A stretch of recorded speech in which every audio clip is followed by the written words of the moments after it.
Why even America needs India more than ever. Imagine this. You are inside the Oval Office. The year is 2024. The most powerful person on Earth is on a phone call, not with the British Prime Minister, not with the German Chancellor, not with the Japanese Emperor. The call is with the Prime Minister of India. And the tone of the conversation is not America instructing India, it is America requesting India. Requesting India's support on a United Nations resolution, requesting India's help stabilizing global oil prices through diplomatic back channels, requesting India's cooperation on semiconductor supply chains that American factories desperately need, requesting India's partnership on technology standards that will define how the entire world uses artificial intelligence. 20 years ago, this phone call would have looked completely different. 20 years ago, America made requests of India from a position of assumption, the assumption that India needed America's approval, America's investment, and America's goodwill to survive. That assumption is gone, permanently, because the world has changed in ways that have quietly, dramatically, and irreversibly shifted the balance of what America needs and where America must go to get it. And the answer, again and again, across economics, technology, defense, diplomacy, and demographics, keeps coming back to the same country, India. This is the story of why the most powerful nation in human history now needs India more than ever before, and why that need is not a temporary diplomatic fashion. It is a permanent structural reality that will define the 21st century. The first reason America needs India is China. This is the simplest and most urgent reason on the list. America and China are in the most consequential strategic competition of the modern era. It is a competition for technological supremacy, for economic dominance, for military reach, for the ability to set the rules that govern global trade, global communication, and global order. America cannot win this competition alone. It needs partners, real partners, not small nations that sign agreements but cannot deliver meaningful weight, not allies that are economically dependent on China and therefore politically unreliable when pressure comes. America needs a partner that is large enough to matter strategically, democratic enough to be genuinely trustworthy, economically powerful enough to provide real alternatives to Chinese supply chains, militarily capable enough to complicate Chinese calculations in the Indo-Pacific, and independent enough to make its partnership meaningful rather than automatic. There is exactly one country on Earth that fits every single one of those criteria: India.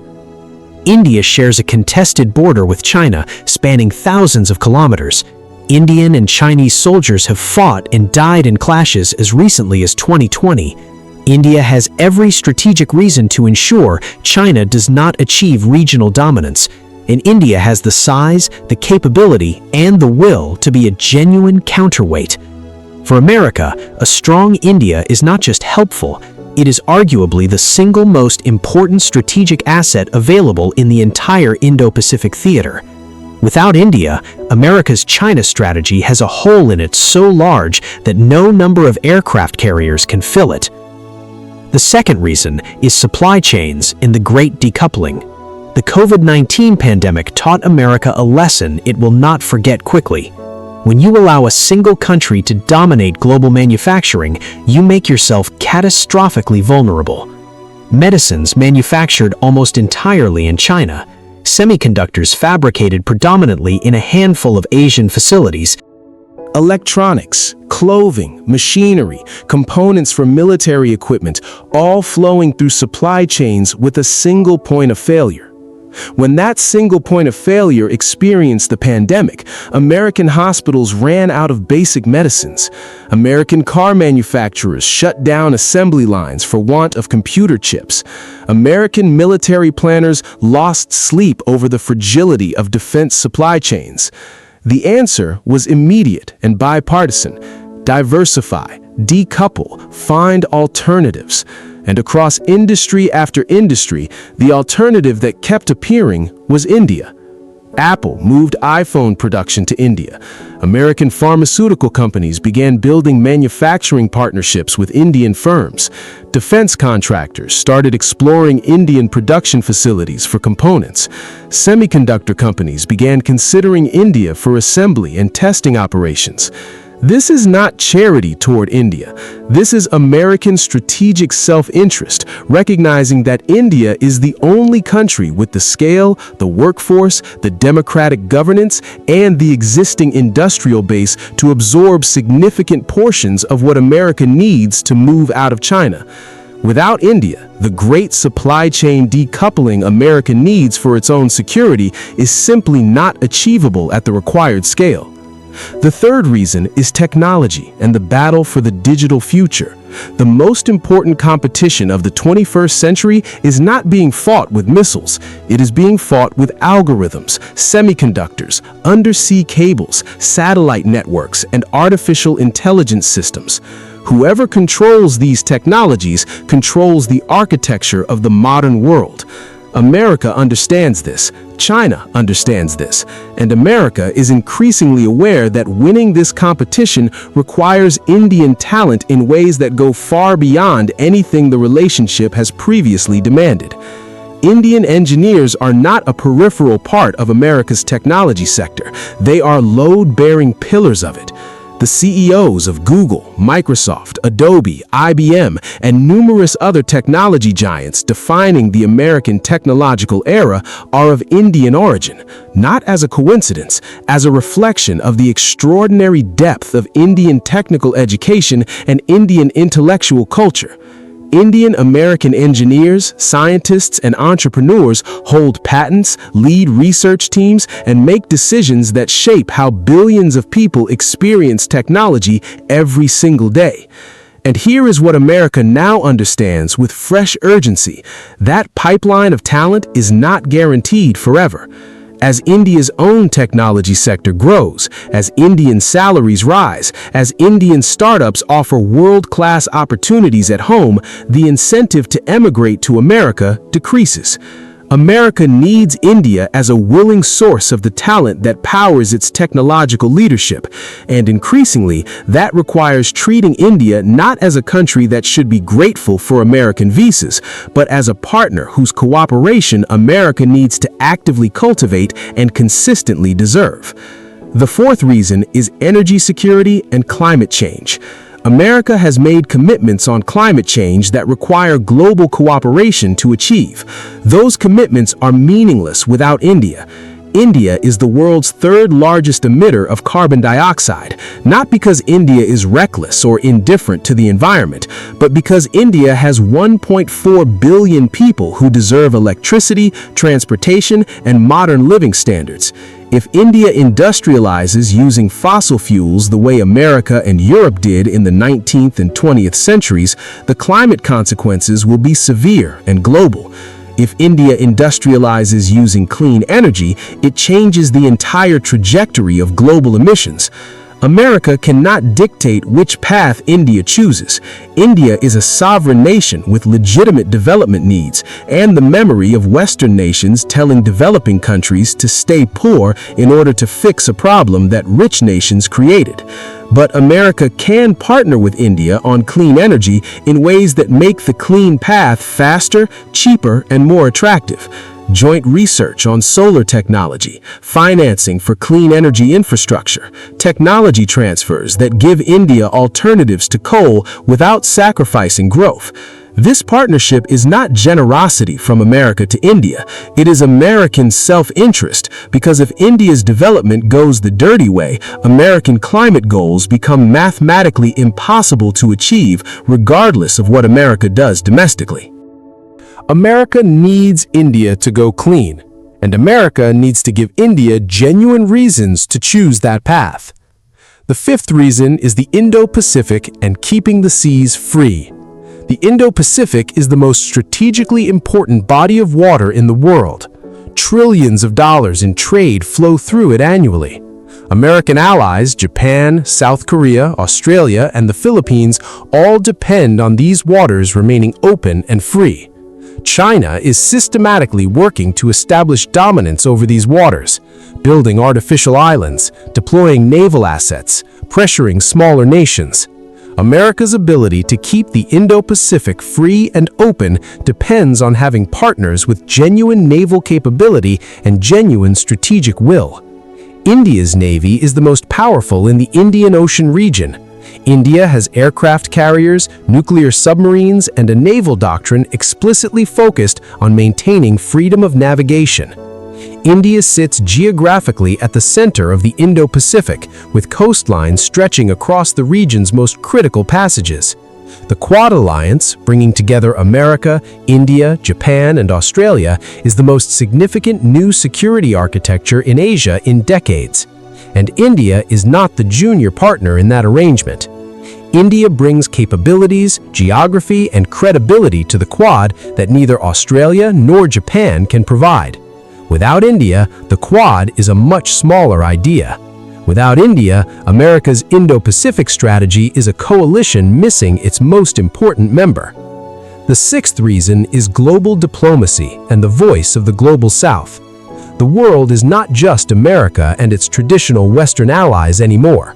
The Global South, the nations of Africa, Latin America, South Asia, and Southeast Asia, is increasingly asserting its own voice in international institutions.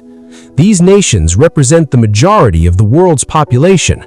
They control significant portions of the world's resources, and they are increasingly skeptical of institutions and frameworks that were built by Western nations primarily to serve Western interests. America needs influence in this world. Not just military influence, diplomatic and moral influence. And India has something America desperately needs in the Global South: credibility. India is not seen as a colonial power. India is not associated with imposed regime changes or conditional aid with political strings. India is a fellow developing nation that pulled itself up with extraordinary determination. When India speaks in African capitals or Southeast Asian forums, it speaks with a legitimacy that American officials struggle to match. America partnering closely with India is not just about bilateral benefit. It is about America accessing a form of global credibility through India that America cannot generate by itself. The seventh reason is demographics and the future American economy. America has a long-term economic problem that it rarely discusses honestly.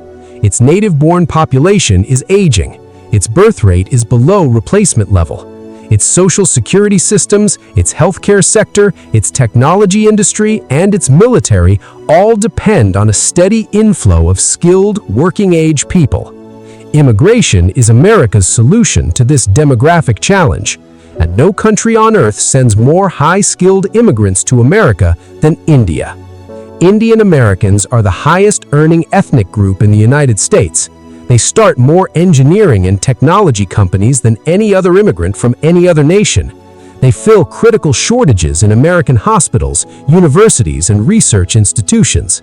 The American economy, in sectors that matter most for its future competitiveness, runs in significant part on Indian talent and Indian ambition. A deterioration in the America-India relationship does not just affect diplomacy. It affects the pipeline of human capital that keeps American innovation moving faster than its competitors. America's demographic future and India's demographic surplus are not separate stories. They are two parts of the same story. And America's ability to remain the world's leading economy through the 21st century depends in part on keeping that story going. Now hold all of it together. China rising and requiring a counterweight only India can provide. Supply chains that cannot be secured without Indian manufacturing at scale. Technology leadership that depends on Indian talent at every level. Climate goals that are unachievable without Indian partnership. Indo-Pacific security that requires Indian naval power and geography. Global South influence that India can unlock and America alone cannot. And a demographic future where Indian immigration is woven into American economic vitality. In every single dimension of what America needs to remain powerful, prosperous, and secure in the 21st century, India appears. Not occasionally, not in one or two areas, in every area, all at once, simultaneously. This is not a coincidence. It is the reflection of what India has become, a civilization of 1.4 billion people, democratic, technologically sophisticated, militarily capable, diplomatically credible, and economically dynamic, sitting at the intersection of every major challenge and every major opportunity that defines the American century. For most of the 20th century, America and India circled each other with suspicion.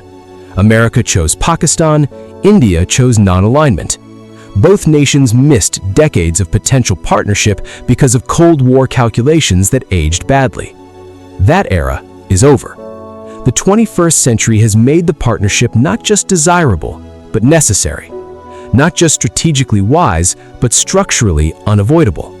Because the world that America must navigate, the China challenge, the clean energy transition, the technology competition, the Indo-Pacific order, the Global South's rising voice, cannot be navigated successfully without India. America is the most powerful nation on Earth. It has the world's largest military, the world's reserve currency, and the world's most influential culture. But power in the 21st century is not just about what you have. It is about who stands with you. And the partner America needs standing with it more than any other nation on Earth is India. Not because India is perfect, not because the relationship is without friction, but because the alternative, an America that tries to lead the 21st century without a strong India at its side, is an America that will find that century far harder, far more dangerous, and far less successful than it needs to be. America needs India, more than it has ever needed India before. And the sooner every decision maker in Washington fully internalizes that truth, the better positioned America will be for everything that comes next. India already knows its own value. The question has always been whether America would figure it out in time.